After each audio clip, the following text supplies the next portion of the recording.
I said, I took all the videos that we have from each of the initiatives, including change management, and I put them on a YouTube channel. So there is now a YouTube channel, and I'll give you just a single link, provide a single link, and that one single link will get you to all the videos from change management, and they're all labeled by dates, so that you don't have to, like before, when I was giving you a link to every different, video, it's not that convenient. So what we're gonna do now is you'll just have one link. Gonna put you directly into the playlist that includes all the change management videos. So that's gonna be a change. So. CeeLo, this is Patrick. Can I ask a question? Yeah. I just finished a huge project at wastewater with the lab, and we had OD do a professional video. Is that something that we can give you that you'd put on there? Absolutely. Okay. All right. Cool. Absolutely. Absolutely. And actually, anything you guys want to anything folks want to post, there's a space in our knowledge base, in our OneDrive, where these artifacts that others may be interested in, people found this very valuable, and we have not, oh my gosh, Microsoft is trying to update my Outlook. Just really quickly, I have to drop off at 11. Okay. For a procurement issue. Okay, so we need to talk. We need to talk, Ramona. We get that going, so we fix all that up, right? Yes. Yes. Okay, so welcome everybody. We will go through a discussion today, and I will just share my screen. If I suddenly drop off, it means that Microsoft kicked me off, and I don't know. They don't like you anymore, right? Oh, they never liked me, but it's mutual, so that's okay. So let me know if you see my screen. It's there. Okay. Yep, I can see it. Great. So this is a little busy, but we're gonna zoom in, because just to put this change management in context, that it happens within a broader effort that includes business process modeling of as is, of to be, looking at technology, and then defining the changes that we need to make to processes and technology, also assessment of the people aspect, as is and to be, where we define the changes in workforce and organizational culture. And then so that this assessment that we've been talking about is in that space. So if we zoom in, we can see that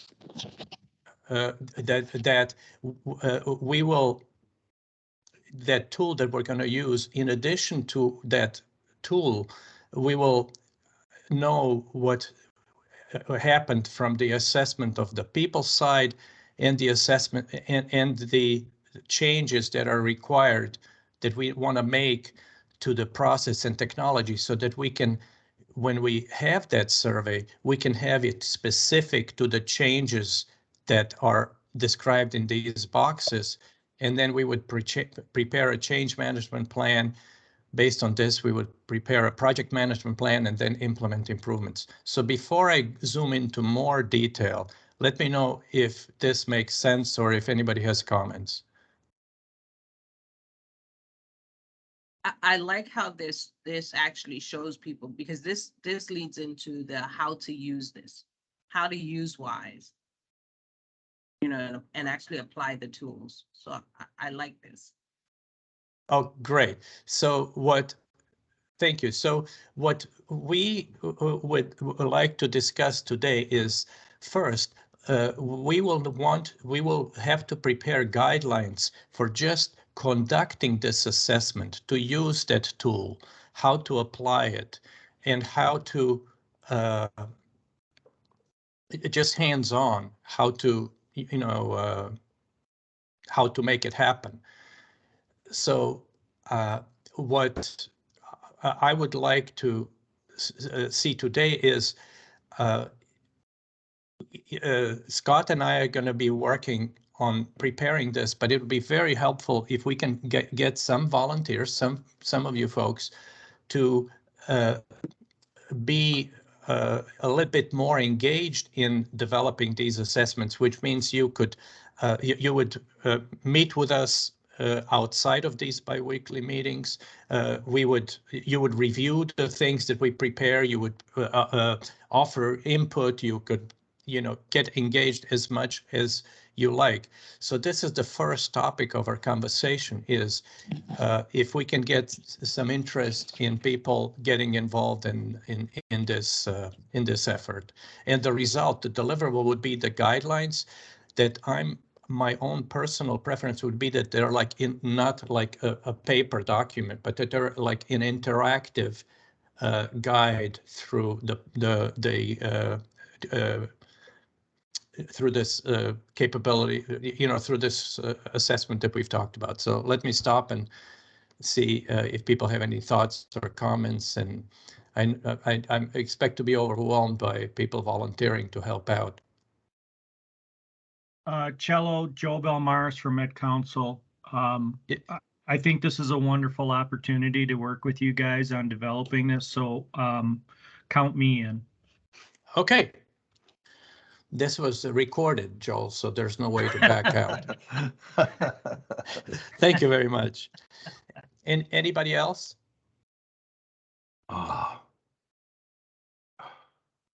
So, okay. I'm not gonna pressure people to state their to come in right now, but let me at least tell me. I see that there's something in the chat. I need to see what that is. For folks who haven't expressed an interest, can you help me understand if it is because you're overwhelmed with other things, or so I can see what are the barriers for you guys to participate, and then to see if I can do anything, if we can do anything from the program team to overcome these barriers. Okay, Patrick. Yeah, that's exactly what it is, because I enjoy doing this stuff. I enjoy putting things together, but man, do I have so many projects at between our wastewater facility and now at Northeast. I'm getting real thin. So okay, that's the only reason. If it wasn't for that, I mean, I would be jumping right on board. So okay, so how about if we can get you again? I understand everybody's busy, and I am hearing from folks about this. Would you, as far as at least reviewing the progress that we make, it would be helpful if we get feedback more than like every couple of weeks. So if we have a meeting on the alternate weeks, meaning we have this on week A, and this kind of meeting, and then on the following week we don't have a meeting. But if we schedule a meeting of the smaller core team for that off week to review the progress that we're making on this and help us out, which means that your investment would be an additional meeting in the off week to where we present what we're coming up with, to give us your thoughts and ideas and help us kind of stay on track to provide something that's really useful to you. And if you're not comfortable raising your hand right now, oh, Marco's got his hand up. Patrick's in, just so you know. Thank you for that. So it's a quick ask, and it's really what window? What are you asking in terms of time? I'm talking about an hour in a meeting during the week when we don't have this biweekly status call. We have So- another meeting. Don't we have another meeting that offsets? Yes, at this specific time, we would have to find a different time, because on the alternate week, this slot is the energy management call. So we would have to find a slot, but since the number of people will be smaller, it probably shouldn't be as difficult to find a time that works, you know. I may be able to avail myself or some representative from my team. Just keep me informed. I'm sure, like everybody, if you got a full plate, but you know, if you really want to get something done, it's usually the busy people who will do it. So, you know, I'll try my best to help. Okay, so Ashley, that'd be great, and so just let me know, because I will need a list of people who are willing to engage this way, and so that I don't want to send invite or try to find a time that works for everybody on this team, but it'll make it easier to schedule this this extra phone call if I know, you know, who, you know, have a smaller list. And Ashley posted a comment in the chat that having a shared document that we could do track changes and provide comments asynchronously would be helpful. And I will also do that. And I will, just a second, set up a workspace where the documents, as we develop them along the way, will be posted so people can come in and do, you know, provide their comments and track changes. Okay. So I'm sorry, I don't want to talk out of tune here, but you got my name down, right? Yeah. Patrick? Okay. Yeah, Sure. I got your name down, and I got Marco's name down, and I got Joel, who stepped forward very bravely. So, And maybe Ashley, although she's saying give her a document to review. yeah. Okay.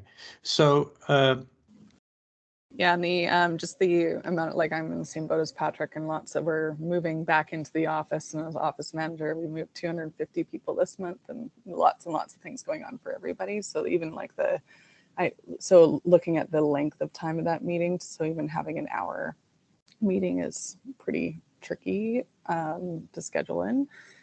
So even if it's like, that's where, like, if we can do the bulk of the work to be, you know, on, you know, our own time, making sure it happens, we can have time to review and kind of provide the comments and changes. And then that extra meeting is more of a, you know, a briefer meeting to say, are we getting the changes? Are we getting feedback? What do we think of the feedback we've gotten so far, versus having the feedback being provided in the meeting, and more of just a status update and progression update. okay, so thank you, Ashley. So to make it easier on folks, we can make that meeting 30 minutes, and so it's not as much of a burden. And we can also and we will also set up put the file into the workspace to so everybody can look at it anytime they'd like, and I'll include the links in the notes to associated with this call today. So there will be a workspace on the OneDrive where there will be files that you can get into. Let me, you know, I was not really thinking about a Word document but maybe make something in a spreadsheet and having it with links to different things. What are people's feelings about having a more traditional kind of document in Word versus having more a living kind of interactive mechanism for them to, when you want to have instructions for different steps. Are there any thoughts on what you would think would be better?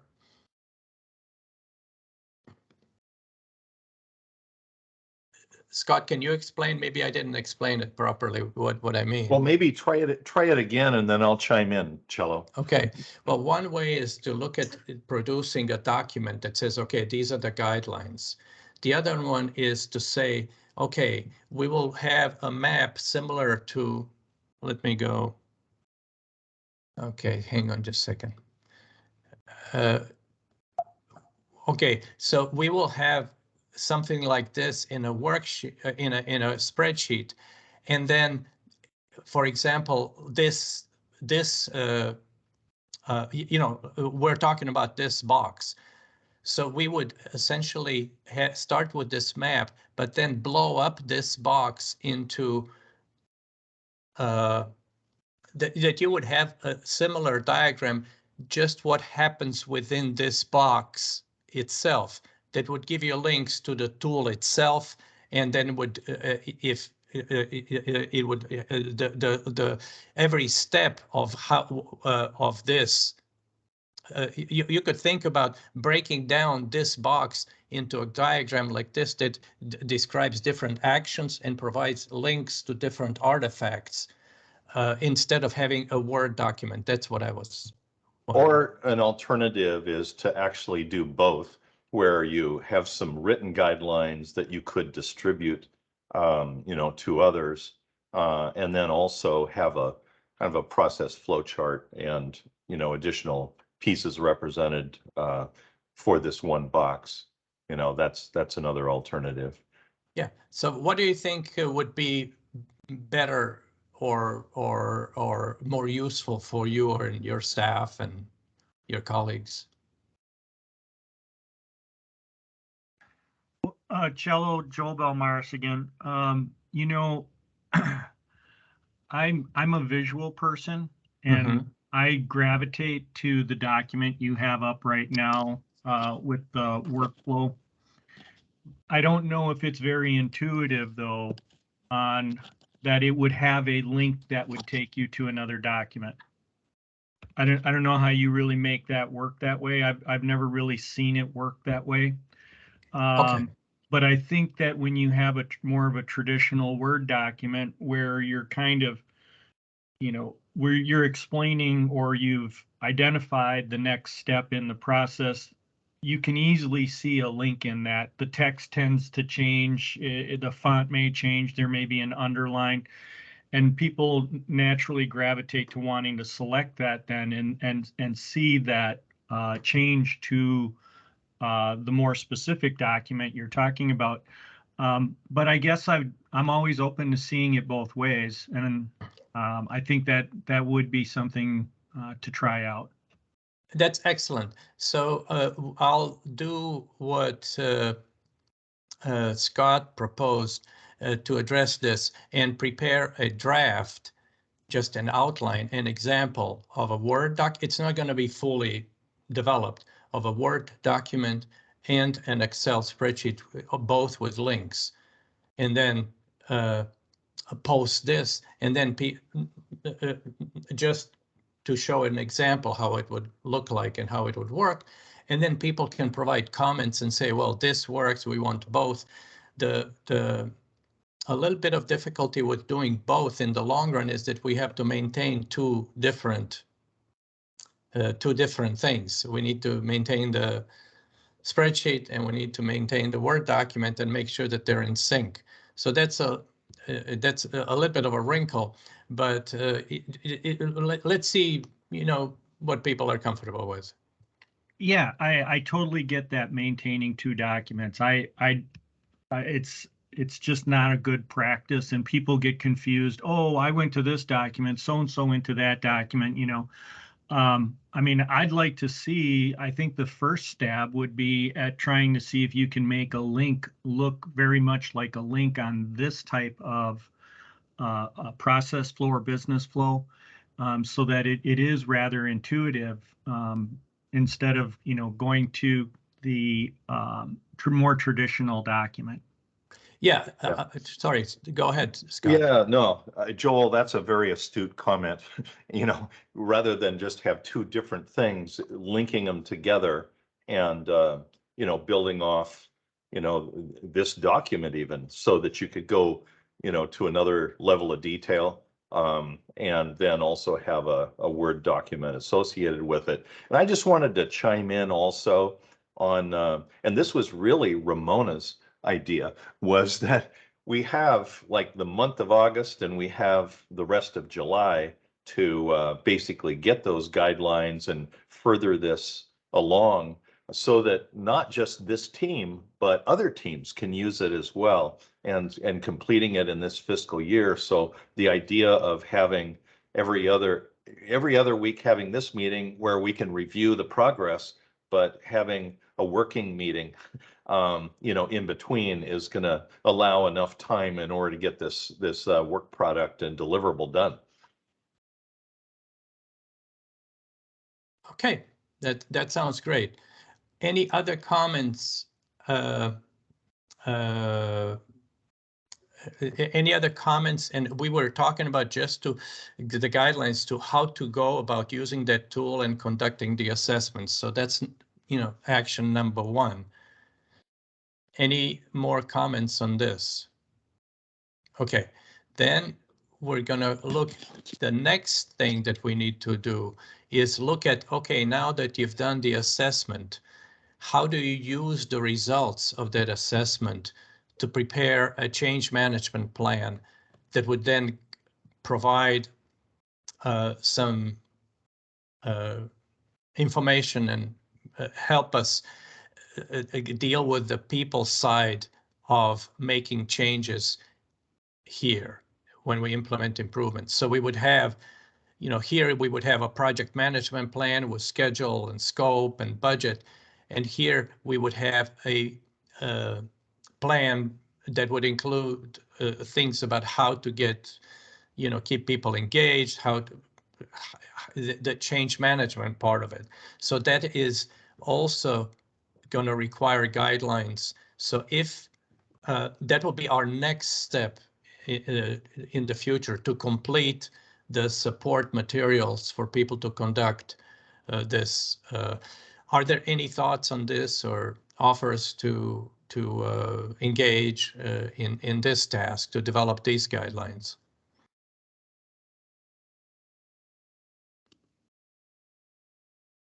Or just have the same group work on both of them. I'd be happy to do work on both. Okay. So we will. So our action items are to just first identify the, you know, the core team who will help, you know, get engaged more on this. So I have Joel, Patrick, and Marco right now. Ashley, would you like to be on the? Sorry, go ahead. Oh, this is Jennifer. Yeah, I was going to also volunteer to be Oh, part. excellent. Okay, so thank you. So I will send out action item for me, send out an email to try to line up the time that works for the core team. We will set up the workspace for posting for the documents that we're going to be working on, so everybody can see them in their copious free time. And then also prepare examples or samples of how this would look in Excel and how this would look in Word. So that's kind of, you know, that would be the next steps. So I wanted to also, any thoughts on this? Any other people volunteering or? Okay, if you change your mind and get suddenly excited, you can always send us an email and we'll put you, on this core team to look into this.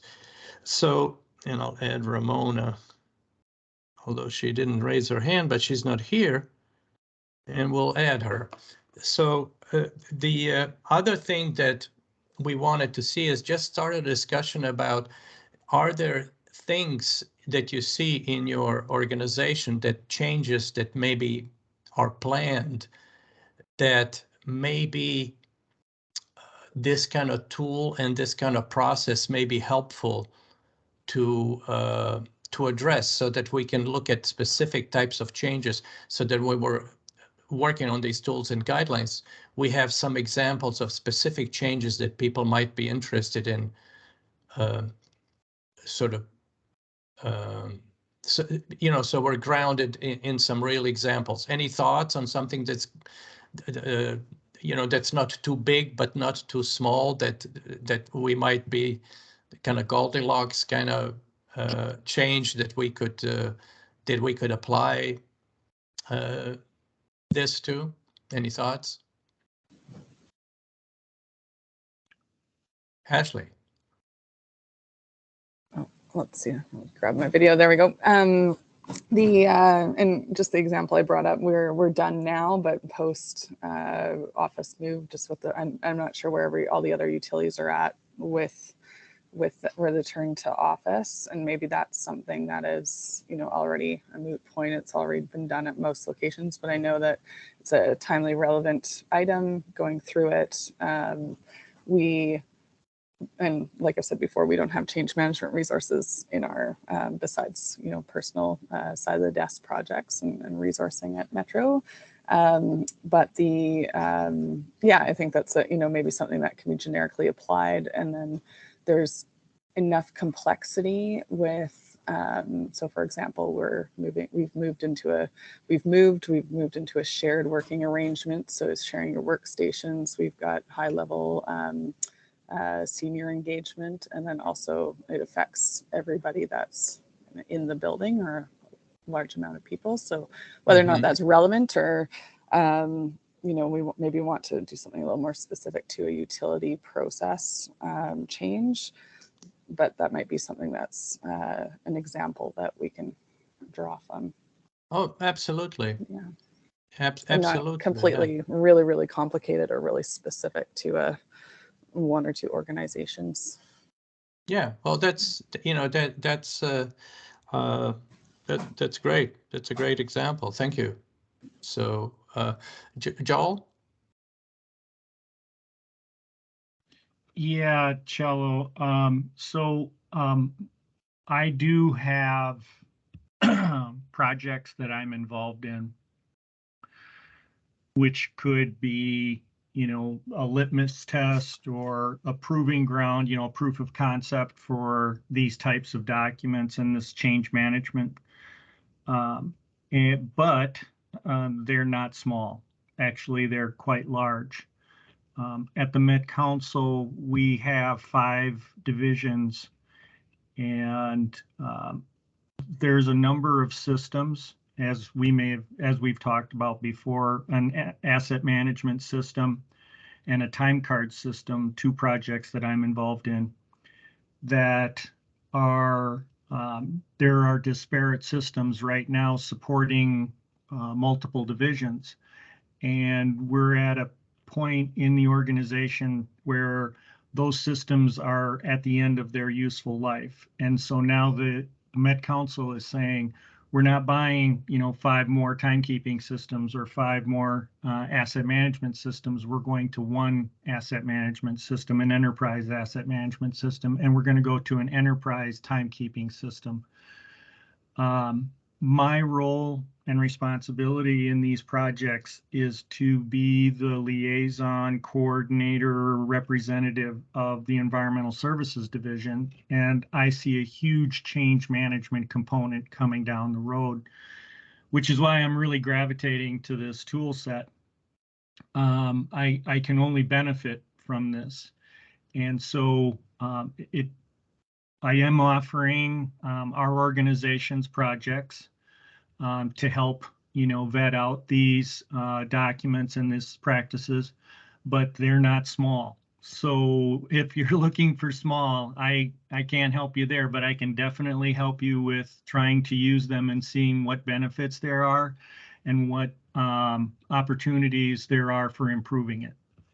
Yeah. That's really great. Scott, you had something? Yeah, I was just going to say, Joel, and you've been part of multiple conversations on this topic, and I think in an ideal world, you would be applying all the boxes on this, on the bigger process flow chart for what you're talking about, so that you're actually you're assessing, the business process, the technology, you're creating the future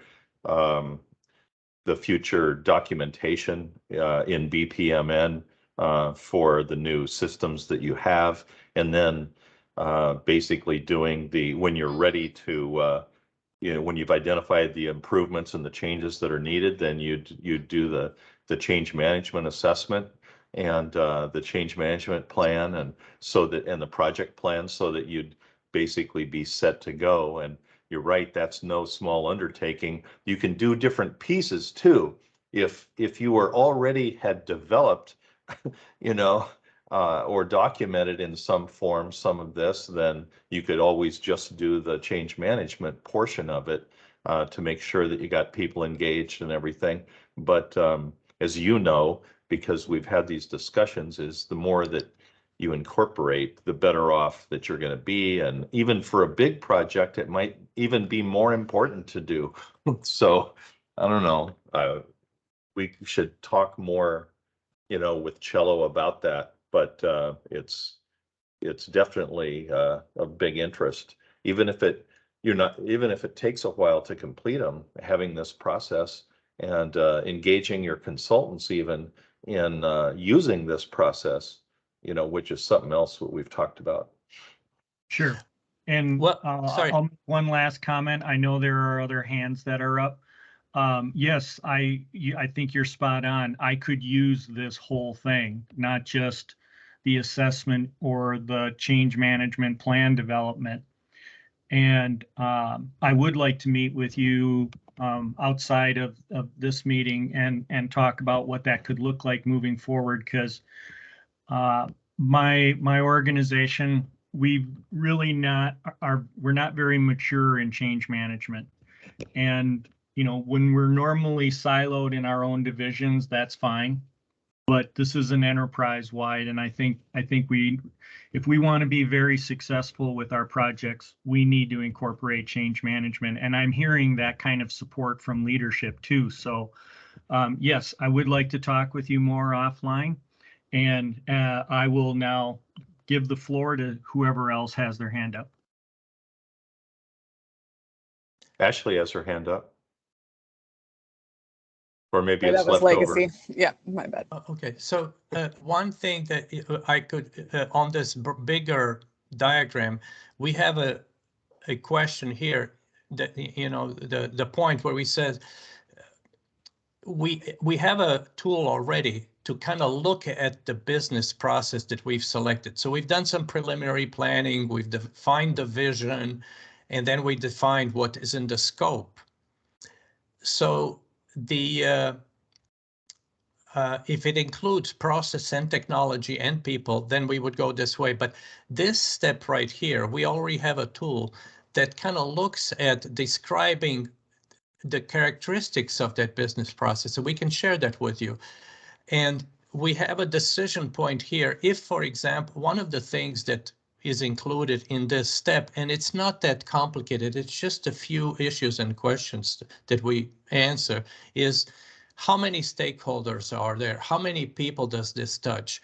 And if we see that it touches like everybody in the organization, then we can kind of look at the resources that we have available and what do we have in place to address it and how much time we have and stuff like that. And then we can make a decision based on the resources.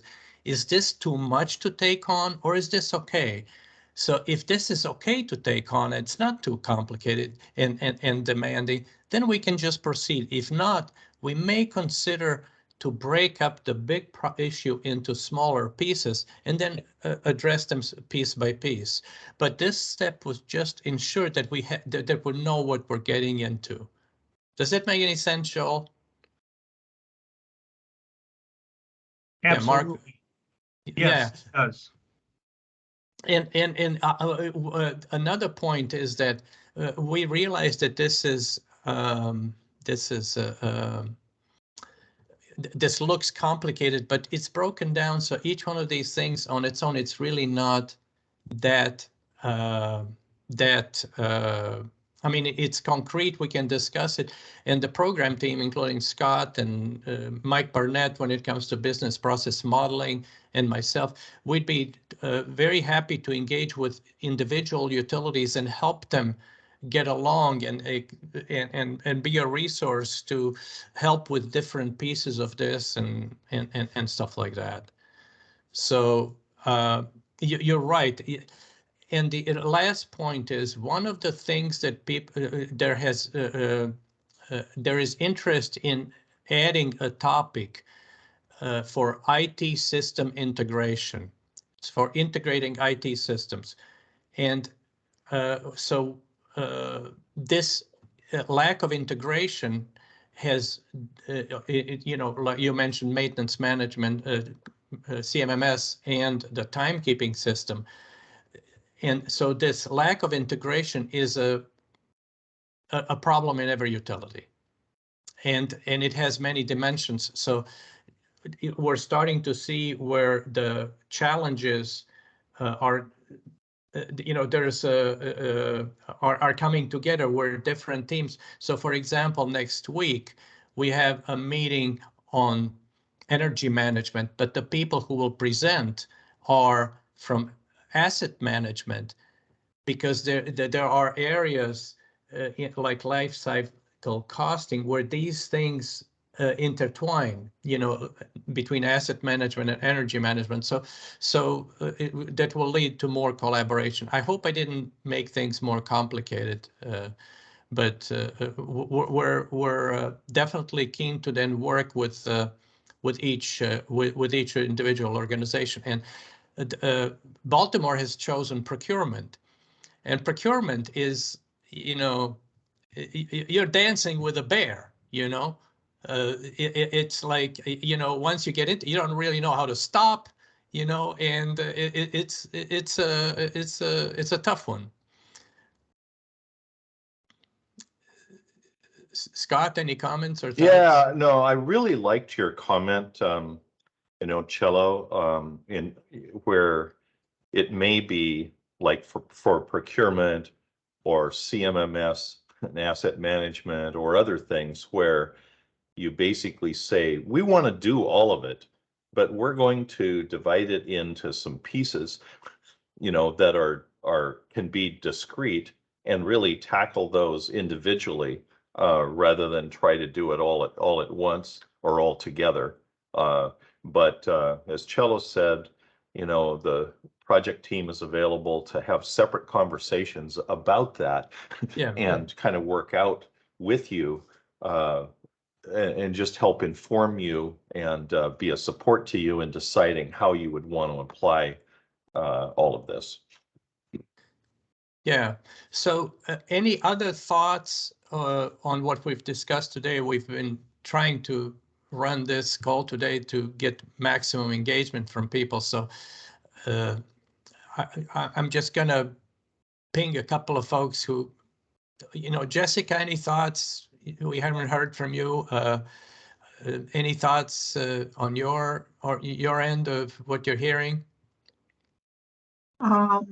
I have been following you not in all the meetings. I don't understand very well all the background of this, and I am trying to follow on that. I will try to improve my participation. Okay, so just let us know. We'd be happy if somebody needs to catch up on things, and we are hearing from utilities on all the challenges that they have this time. Yes. You know, utilities have issues like a lot of unfilled positions. People retired during the pandemic, and positions haven't been filled. So there are vacancies, you know, there are positions that are not filled, fewer resources. There are all sorts of, challenges coming back to work. One of the utilities was telling me they have thousands of delinquent accounts that during pandemic you know, people didn't have to pay for utilities. And now that is changing, and dealing with these, you know, delinquent accounts is a huge challenge. So again, the project team is here to try to assist and just ping us for one-on-one conversations to try to tailor this to best fit your needs. Yes, thank you. Yeah, so just let us know. So I see that a couple of people had to drop off because of other commitments. I want to just go around one more time and see if there are any comments. Hey, Patrick has got his hand up. Thank you, Patrick. Yep. First, I want to ask, because I hope I'm not saying it wrong. I'm hearing people call you cello. Yeah. Is it cello or CeeLo? No, it's cello, just like that member of the violin family. All right, I want to make sure. I've been calling you CeeLo. I'm surprised you haven't. Yeah, I know, but it's cello, and the cello in Croatian is the word for forehead. Right. But it's also a kind of derogatory term for somebody who has no hair. And when I was a little boy, my father, whenever I did something he didn't approve of, and that was not infrequent, he would send me to this barber in our neighborhood who knew what to do, and he would practically shave my head. And then kids were, you know, teasing me. Well, no, there goes the bald kid. There goes cello, and that thing stuck with me for all these years. And when I moved to the U.S., I thought, okay, that's going to my chance to use my first name again. But my PhD advisor was from Arkansas. And when he saw my first name, he struggled. And then he heard my ex-wife called me Cello. He said, well, so then he introduced me to everybody as Cello, so I can't shake it. So I remained the bald kid for the rest of my life. And you're still doing it. Yeah. Yeah. Now I do it. Now I do it to myself, and the aging process is helping a little bit. So I'm getting some help, you know, along the way. What my comment was going to be. Yeah. You know, I've been doing continuous improvement yes. efforts and Lean Six Sigma, yes. Lean concepts, all that kind of stuff for almost 30 years. So I'm, you know, I've been involved in this type of stuff an awful lot. But I'm hearing other organizations say things that they're not as in tune, or they don't understand, or they don't have the resources. I'm wondering, when they look at a chart like this is a flow chart, right? When they look at a chart like this, do they understand what each point is? And my thought is, have you guys ever thought of doing, and this could be a lot of work, but have you ever thought of doing SOPs or SWIs to the steps, so it explains it to people of how to get through each one of these steps? Because when you look at some of these steps, like I'll just go all the way to up toward the end, prepare project management plan. What does that mean? What does that mean? Yes. I know what it means, but I'm just saying, what does it mean? Yes, it's a good comment. And very early on, which was 5 years ago, when we just started this effort, these ideas were so new to this sector that we felt that the best way for people to engage and learn is by doing.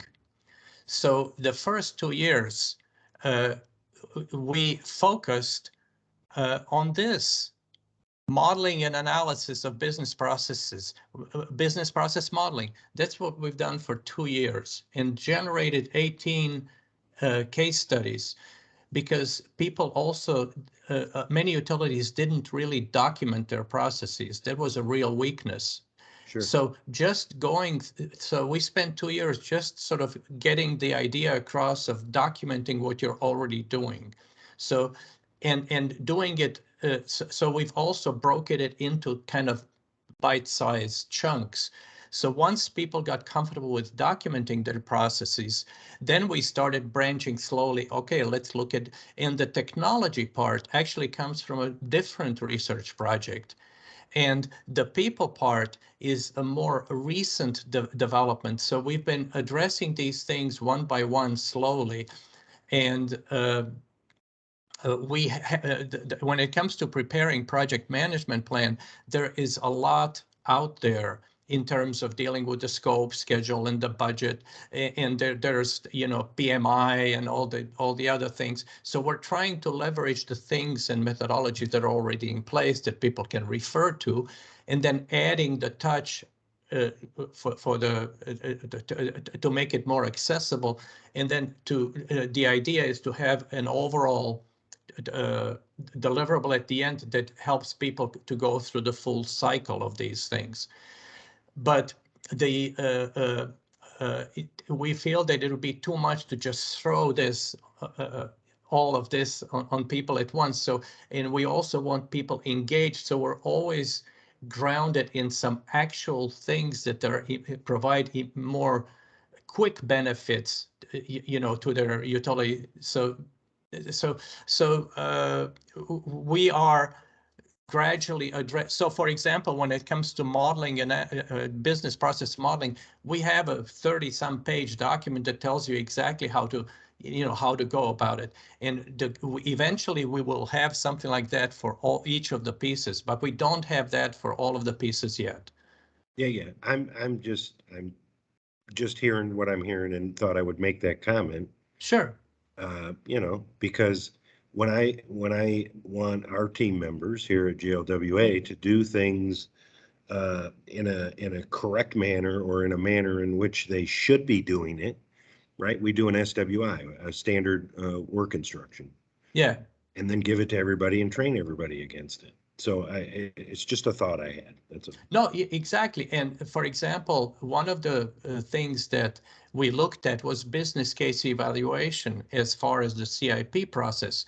To how do you evaluate proposed projects?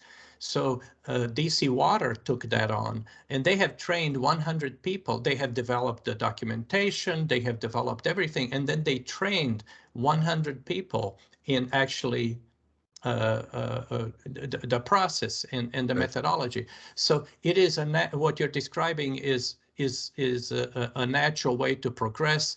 We're just making kind of baby steps towards it, rather than trying to throw everything to people. And we feel that engaging them and having people being part of developing these things and researching these things and learning is an important part of the overall success. Sure. All right, thank you. Yeah. Any other thoughts and comments before we end the call? I will stop recording.